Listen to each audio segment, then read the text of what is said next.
me get that off now that I'm not in the office and in the crosswalk. How y'all dreamers doing today? Everybody doing all right? So this weekend while I was at Jake's, my son Dawson was with me, and he's by far one of the most stubborn kids we have. In fact, he is the most stubborn kid we have. But he said something that I thought was really applicable to the situation that we're all in right now with our harvest. And so Jake and I were standing around and we were talking. And we were talking about all the time that we put into the different things that we're harvesting.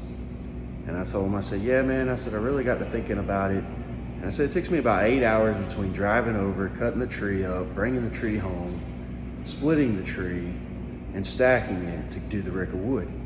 I said, I could just work 2 hours of overtime and buy a rick of wood from the local guy and still maybe have a few dollars left over. I said, so I think after I'm done with this tree commitment, I'm going to just buy a few ricks of wood and work some overtime so that our family has a little bit more spending money. And I said, you know, I thought the same thing when we were doing the salsa. I said, it took about 2.5 hours between peeling the tomatoes, prepping everything, roasting it in the oven, and then canning it. I said, so seven pints of salsa when I could have just bought jars at Walmart for $2 a jar, $1.98 a jar. I said, so I've really been thinking a whole lot on the time investment in everything. And my son said something really profound that I think y'all will appreciate, and it made me feel really proud as a father. He was like, yeah, but you know, Dad, all those stuff in those salsas is treated with chemicals and ours isn't. What?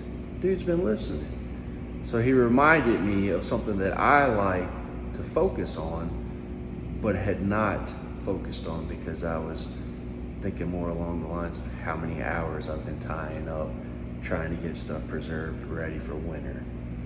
So I hope that all of you use this as a reminder that yes, we are tying a lot of time up canning and preserving and getting ready for winter and, you know, saving our harvest.